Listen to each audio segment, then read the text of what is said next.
Assalamualaikum warahmatullahi wabarakatuh. Waalaikumsalam warahmatullahi wabarakatuh.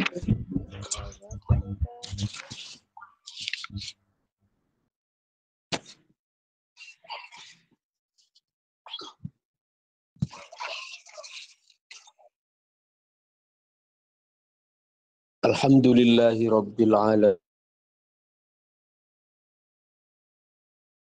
Assalatu wassalamul atammanil akmalanil adwamanil mutalazimani ala sayyidil mursalin habibina wa syafi'ina wa qurrati a'yunina Muhammadin wa ala alihi wa sahbihi wa tabi'in wa man tabi'ahum bi ihsanin ila yaumiddin. Subhanaka la ilma lana illa ma 'allamtana innaka antal alimul hakim. Subhanaka la fahma lana illa ma fahamtana innaka antal jawadul karim. Rabbana iftah bainana wa baina qaumina bil haqqi wa anta khairul fatihin. Amma ba'du.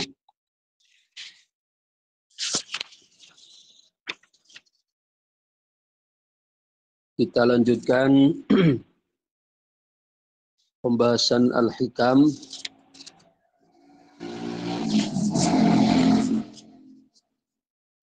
Pada pertemuan sebelumnya kita telah membahas hikam yang ke-222. Atallu'uka ila baqa'i ghairihi dalilun ala adami wijdanika lah wastihashuka li fugdani ma siwahu dalilun ala adami wuslatika bih.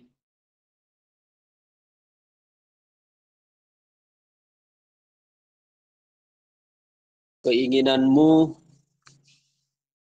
terhadap tetapnya sesuatu selain Allah itu merupakan bukti bahwa kamu belum bertemu dengannya. Demikian juga kerisauanmu lantaran kehilangan sesuatu selain Allah menjadi bukti bahwa kamu belum sampai kepada Allah.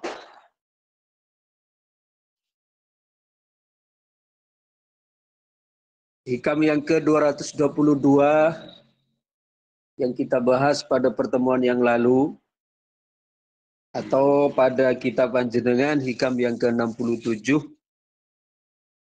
ini memberikan satu pemahaman, satu pelajaran, satu tarbiyah kepada kita bersama bahwa hendaknya kita di dalam kehidupan ini yang menjadi prioritas utama kita, tujuan utama kita dalam kehidupan ini adalah untuk mendapatkan keridhaan dari Allah Subhanahu wa Ta'ala. Sehingga apapun kenikmatan yang zahir yang kita terima, kalau kita tidak menyaksikan bahwa itu adalah merupakan kenikmatan pemberian dari Allah Subhanahu wa Ta'ala, maka itu bukanlah nikmat yang sempurna.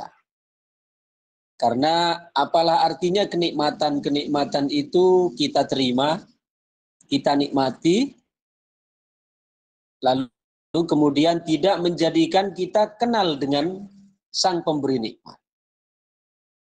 Demikian juga engkau merasa kehilangan terhadap nikmat-nikmat itu. Akan tetapi kita tidak merasa kehilangan terhadap kenalnya terhadap Allah Subhanahu wa Ta'ala, itu juga merupakan bukti bahwa kita belum sampai kepada Allah Subhanahu wa Ta'ala, belum mengenalnya dengan sebenar-benarnya. Ya pun, sekarang kita lanjutkan hikam 223. Bismillahirrahmanirrahim. Hikam 223 atau untuk buku panjenengan Hikam 68 nggih. Nggih. Qala radhiyallahu anhu an-na'imu wa in tanawwa'at mazahiruhu innama huwa li syuhudihi wa iqtirabihi wal 'adzabu wa in tanawwa'at mazahiruhu innama huwa li wujudi hijabihi fa sababul 'adzabi wujudul hijab wa itmamun na'imi bin nadhari ila wajhihil karim. An-na'imu utawi nikmat. An-na'imu utawi piro-piro nikmat wa intanawa'at lan senajan warna-warna opo na'im. Ulangi, wa intanawa'at lan senajan warna-warna opo madzahiruhu piro-piro mazhare nikmat. Innama angin setuhune kelakuan huwa ya naim li syuhudihi krono nyekseni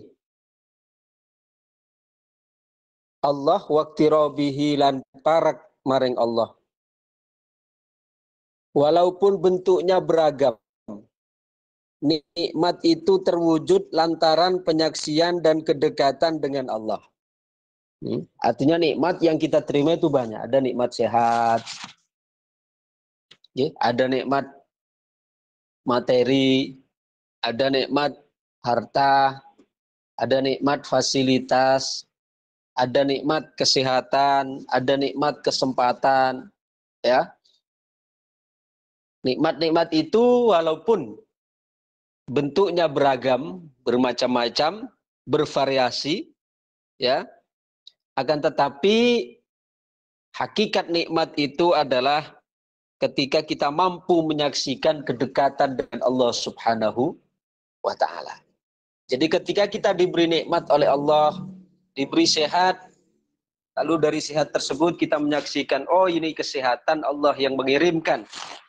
Lalu kemudian karena nikmat sehat ini adalah kiriman dari Allah Subhanahu wa ta'ala, maka saya harus menyalurkan sesuai dengan yang Allah kehendaki dari nikmat yang Allah kirimkan ini.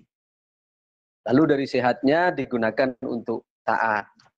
Dari sehatnya digunakan untuk ibadah. Nah, itu adalah hakikat dari nikmat yang sesungguhnya.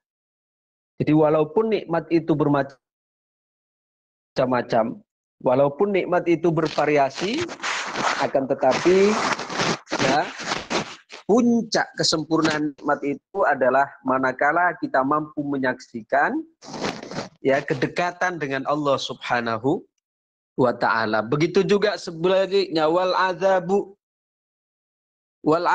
lan utawi siksa wa intanawa'at lan najan warna-warna apa madzahiruhu pira-pira tampilan ini azab innama huwa angin pestine utawi azab kuli wujudi hijabih krono anane aling-aling. Demikian juga siksa, walaupun bentuknya bermacam-macam, ya nikmat bermacam-macam, siksa bermacam-macam, azab bermacam-macam, akan tetapi sebenarnya puncak dari siksa itu adalah karena adanya hijab, tabir, penghalang, yang menjadikan kita tidak kenal dengan Allah Subhanahu wa ta'ala. Sehingga dengan begitu, walaupun bentuknya adalah nikmat, kalau tidak menyaksikan Allah bahwa itu berasal dari Allah, anugerah dari Allah, kekuatan dari Allah, maka nikmat itu sebenarnya adalah azab bagi kita. Oke? Contoh kita diberi harta oleh Allah Subhanahu wa ta'ala. Lalu kemudian kita tidak menyaksikan bahwa harta yang Allah beri, yang Allah titipkan kepada kita adalah pemberian Allah. Lalu apa yang akan muncul? Maka yang akan muncul adalah sikap kita berbangga-bangga, bersombong-sombong, digunakan berfoya-foya. Kenapa? Karena kita tidak menyaksikan Allah, tidak menyaksikan nikmat harta itu sebagai anugerah dari Allah, sehingga kita tidak menemukan kedamaian di dalam menerima nikmat harta itu. Ya, ketika kita mendapatkan pun kita tidak ada rasa puas, masih ada terus kurang, terus kurang, terus kurang. Kenapa? Karena tidak ada penyaksian bahwa itu adalah pemberian dari Allah Subhanahu wa taala. Kemudian dari nikmat harta itu kemudian digunakan untuk berfoya-foya, bermaksiat, pesta-pesta, dan seterusnya. Maka itu sebenarnya adalah walaupun bentuknya nikmat, tapi hakikatnya itu adalah azab. Ya, walaupun kelihatannya adalah pemberian adalah yang seharusnya kita menikmati, tapi justru menjadikan kita semakin tersiksa. Okay? Karena ketika di dalam hati tidak ada penerimaan, masih terus kurang, walaupun secara zahir dia menerima, artinya mendapatkan, tapi secara batin dia tetap tersiksa. Okay? Fasababul adzabi wujudul hijab. Maka dengan begitu sebenarnya sebab dari siksa itu adalah karena adanya penghalang. Penghalang apa? Penghalang tidak faham, tidak ngerti dengan Allah Subhanahu wa taala. Demikian juga wa itmamun naimi, dan sesempurna-sempurnanya nikmat. Bin nazari ila wajhil karim adalah dengan menyaksikan keindahan Allah Subhanahu wa taala. Okay. Jadi banyak para aulia illahis sholihin, walaupun mereka hidup secara fisik sangat-sangat kekurangan. Bahkan Rasulullah Shallallahu Alaihi Wasallam beliau memilih hidup miskin. Okay. Beliau memilih hidup miskin. Akan tetapi beliau tidak mengurangi sama sekali keintiman, kebahagiaan bersama Allah Subhanahu wa taala. Okay. Jadi terkadang kita keliru memang. Kita terkadang ketika mengalami kegalauan, ketika mengalami kesedihan, ketika mengalami keterpurukan, kita kemudian mencari suasana di luar untuk menghilangkan kegalauan, kegundahan, ketakutan, kesedihan, dan seterusnya. Ya, dengan kita lampiaskan dalam bentuk jalan-jalan, kita lampiaskan dalam bentuk healing, dan seterusnya. Itu sebenarnya tidak menghilangkan. Ya. Karena nanti ketika kita sudah pulang, coba ya kita bayangkan. Misalnya sekarang kita sumpah sekali. Ya. Kita merasakan sedih sekali. Kemudian kita membayangkan, oh iya di luar sana dengan kita melihat keadaan udara di luar, maka akan mampu menghilangkan kesedihan atau kesumpekan kita. Akan mampu menghilangkan beban hidup kita. Sebenarnya itu hanya sekedar untuk menghilangkan sebentar, bukan menghilangkan, sekedar karena teralihkan. Teralihkan itu pun sifatnya sementara. Apa buktinya? Buktinya coba kalau nanti kita pulang dari jalan-jalan, kita pulang dari healing, kita pulang dari pergi keluar, apakah nanti persoalan yang kita hadapi itu lantas kemudian sirna begitu saja? Boten. Begitu kita pulang kembali ke rumah, kita akan kembali merasakan kegundahan, kesumpekan yang kita alami sebelumnya. Kenapa kok bisa terjadi demikian? Karena kita sudah kadung terjejeli. Sudah kadung terhipnotis dengan solusi-solusi yang ditawarkan oleh orang-orang barat. Kita ini hidup, diakui atau tidak diakui, sekarang ini sudah banyak terobsesi oleh tawaran-tawaran solusi yang bukan dari sumber yang otentik.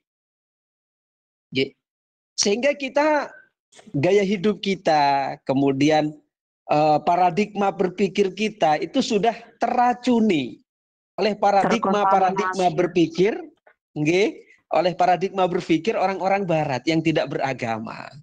Kalau ada masalah dilampiaskan keluar dengan mencari suasana di luar. Itu sebenarnya bukan salah sebenarnya, tapi kita jangan jadikan itu sebagai kurikulum hidup kita sebagai orang muslim.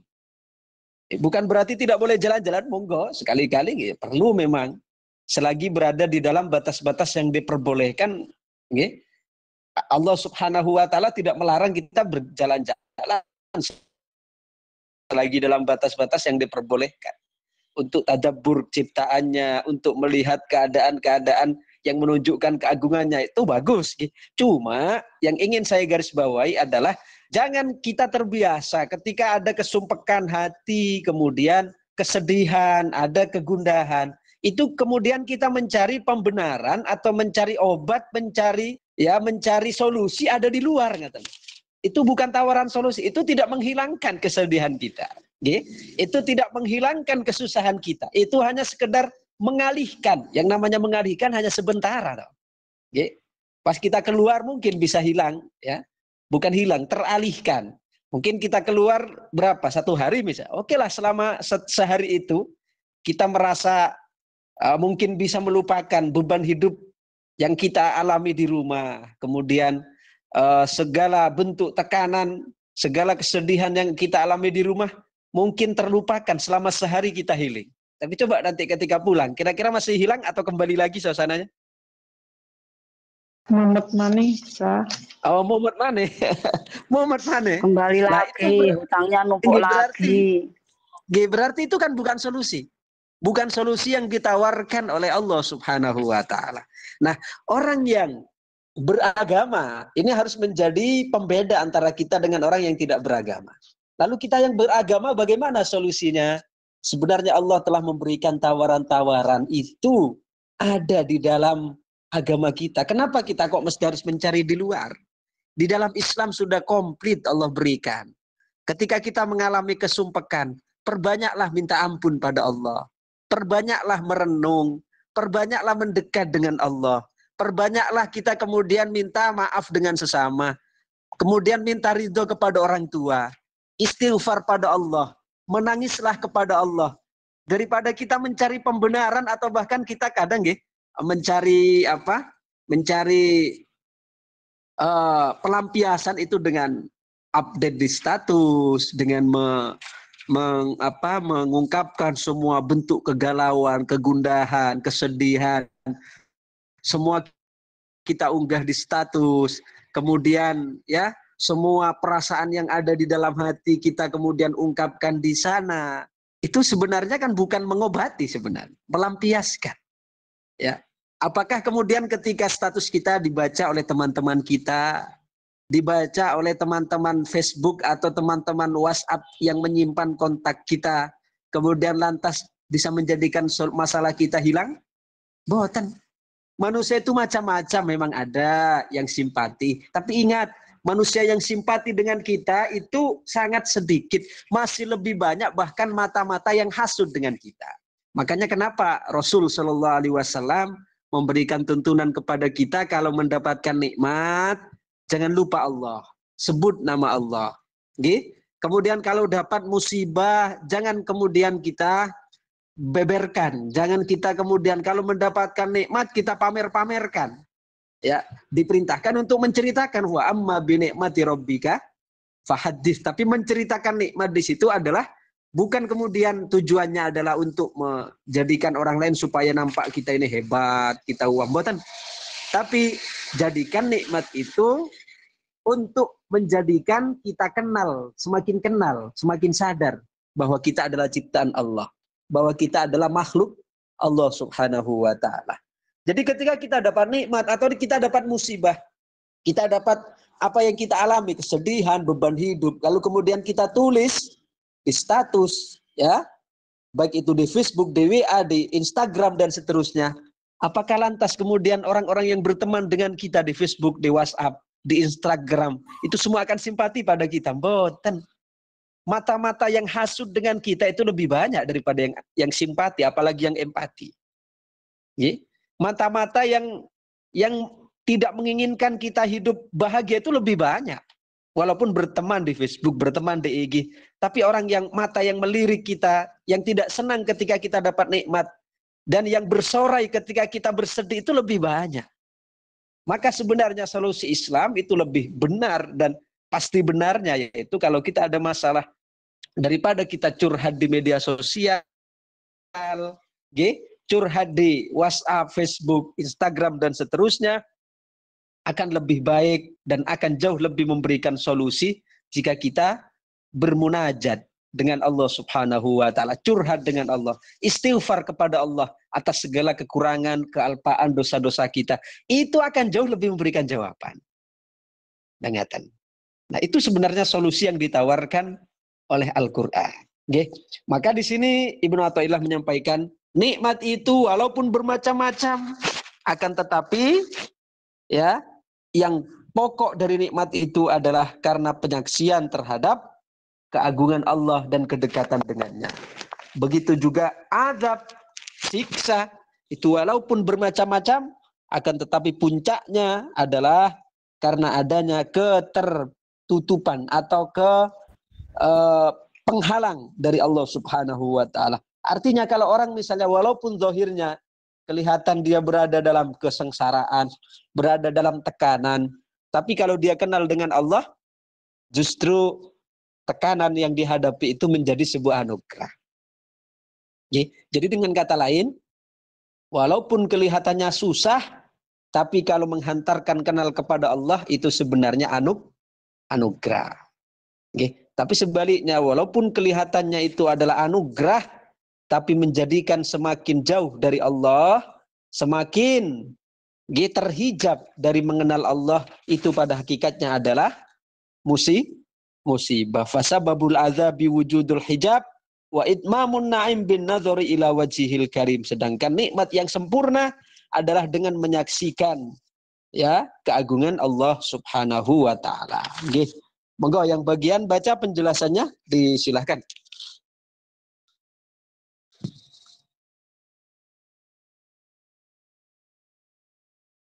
Halo. Nikam yang keberapa, Pak? 341 itu yang Nikam yang ke 68. Nih, Pak. 68. Walaupun nikmat dunia dan akhirat itu. Walaupun bentuknya beragam, nikmat terwujud lantaran penyaksian dan kedekatan dengan Allah, sebaliknya. Yang mana? Ya enggak, ya itu betul. 68 kan? Bu? Iya, benar. Bismillahirrahmanirrahim. Walaupun bentuknya beragam, nikmat terwujud lantaran penyaksian dan kedekatan dengan Allah. Sebaliknya, meski bentuknya beragam, siksa terwujud lantaran keberadaan hijabnya. Jadi, sebab siksa adalah keberadaan hijab, dan sebab kesempurnaan nikmat adalah dengan memandang wajahnya yang mulia. Walaupun nikmat dunia dan akhirat bermacam-macam bentuknya, entah berupa pakaian, makanan, bidadari, ataupun surga, kenikmatan saat menikmati semua itu terwujud lantaran kita menyaksikan Allah dan merasakan kedekatannya. Maksudnya, semua kenikmatan itu akan menjadi nikmat yang sesungguhnya apabila saat mendapatkannya, kau tetap merasa menyaksikan Allah dan kehadiran bersamanya.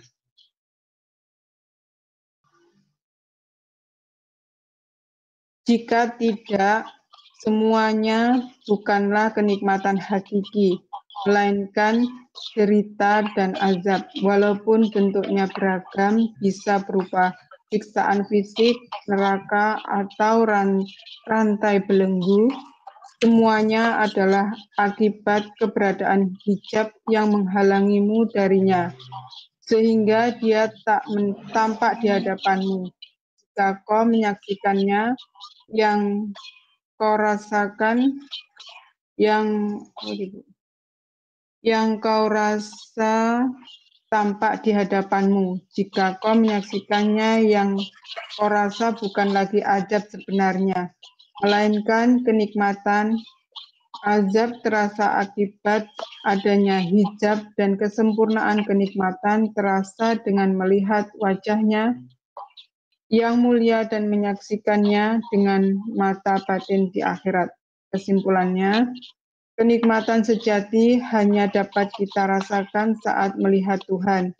Sementara itu, penderitaan yang sesungguhnya terjadi ketika kita terhalang darinya. Adapun sesuatu yang secara lahir dinikmati seseorang atau menjadi azab baginya, sesungguhnya itu bukanlah kenikmatan jika ia tidak melihatnya, bukan azab hakiki jika ia melihatnya.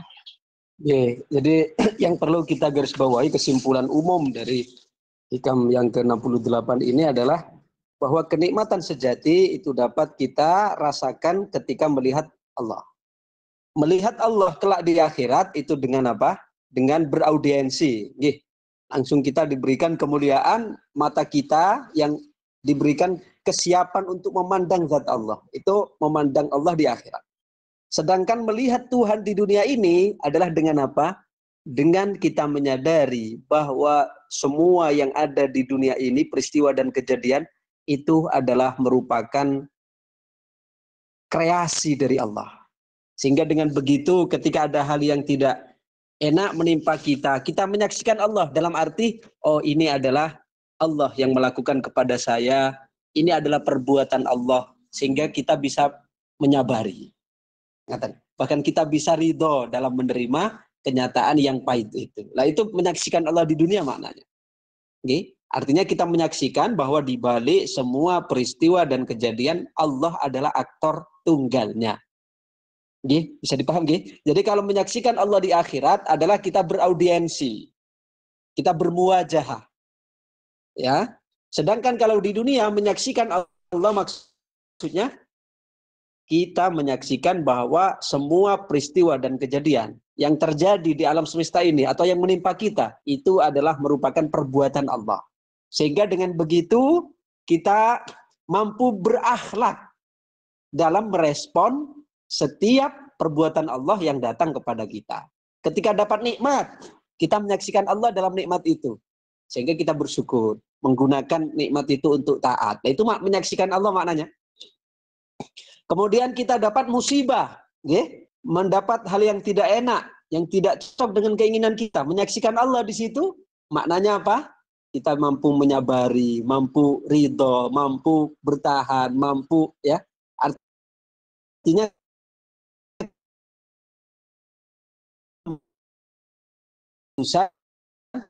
Subhanahu wa ta'ala. Ulangi bahwa kesimpulan kenikmatan sejati hanya dapat kita rasakan ketika melihat Tuhan. Di akhirat dengan muwajahah, di dunia dengan menyadari bahwa semua yang menimpa kita itu adalah merupakan perbuatan Allah Subhanahu wa ta'ala. Begitu juga sebaliknya, semua penderitaan, semua kesusahan itu adalah terjadi ketika terhalang darinya. Kelak di akhirat, penderitaan yang hakiki adalah ketika seseorang terhijab untuk melihat zat Allah. Sedangkan penderitaan sekarang di dunia adalah juga ketika kita terhalang dari melihat Allah. Artinya apa? Dalam peristiwa kejadian, ketika ada nikmat, kita tidak melihat Allah di dunia ini. Apa buktinya? Kita mengklaim bahwa nikmat itu hasil jeripaya kita. Kita mengklaim nikmat itu adalah milik kita. Murni, ya, kekuatan dari kita. Akhirnya tengok saja nanti. Pasti akan mewariskan kesusahan berikutnya.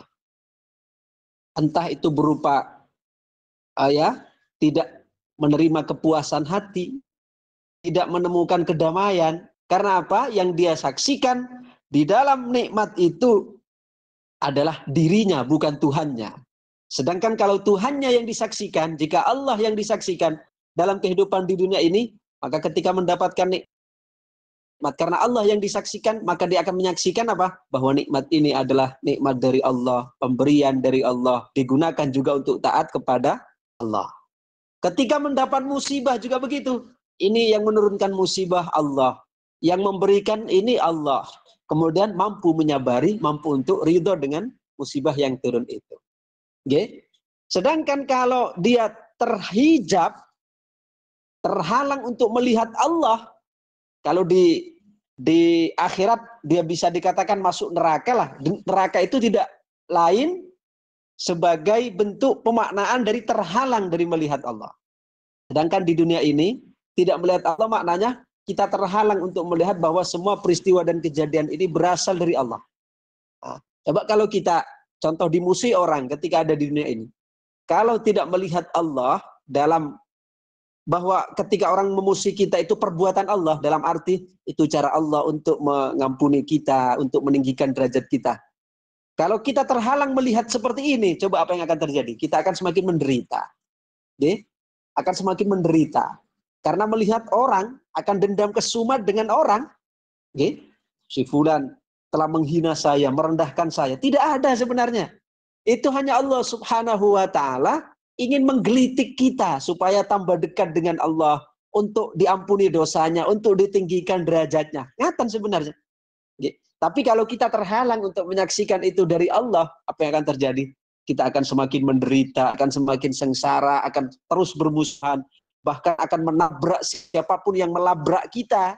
Karena apa? Kita terhijab untuk menyaksikan Allah Subhanahu wa ta'ala, dan untuk menyaksikan bahwa itu adalah perbuatan Allah Subhanahu wa ta'ala untuk hambanya, sehingga tidak bisa untuk sabar, tidak bisa untuk ridho, tidak bisa untuk qanaah. Itu sebagai puncak atau sebagai biang kerok dari penderitaan kehidupan kita ini, yaitu karena disebabkan oleh tidak adanya penyaksian terhadap Allah Subhanahu wa ta'ala.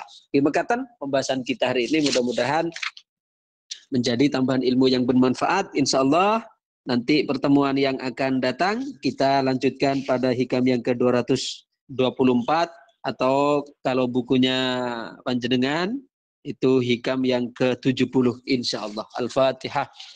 A'udzubillahi minasyaitonirrajim. Bismillahirrahmanirrahim. Alhamdulillahirabbil alamin arrahmanirrahim maliki yaumiddin. Iyyaka na'budu wa iyyaka nasta'in ihdinas siratal mustaqim. Siratal ladzina an'amta 'alaihim ghairil maghdubi 'alaihim waladdallin. Amin. Allahumma shalli wa sallim wa barik ala sayyidina Muhammad wa ala alihi wa sahbihi wa barik wa sallim ajma'in. Alhamdulillahi rabbil alamin. Hamdan yuwafi ni'amahu wa yukafi'u mazidah. Ya Rabbana lakal hamdu kama yanbaghi li jalali wajhika wa 'azimi sultanik. Allahumma lakal hamdu kama anta ahluh. Shalli ala sayyidina Muhammad wa ali kama anta ahluh. Waghfir lana wal muslimin kama anta ahluh. Innaka ahlut taqwa wa ahlul maghfirah. Rabbana hab lana min azwajina wa dzurriyyatina qurrata a'yun waj'alna lil muttaqina imama. Allahumma ij'alna wa auladana min ahlil ilmi wa ahlil khair, wa la taj'alna wa iyyahum min ahlis syarri wa ahlid dhair. Allahumma inna nas'aluka an tatuba alaina wa tu'afiyana min jami'il bala'i wal balwa al-khariji minal ardi wan nazil minas sama' bi rahmatika ya arhamar rahimin. Allahumma kahil ayunana bi nazrati talatil bahiyah Sayyidil alamina wa khairil bariyah warzuqna ru'yatahu yaqatan wa manaman alan wa ma'alan ya rabbal alamin. Rabbana atina fid dunya hasanah wa fil akhirati hasanah wa qina adzabannar.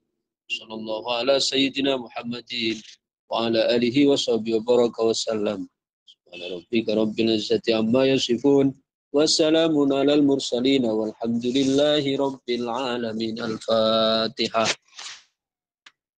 A'udzubillahi minasyaitonir rajim.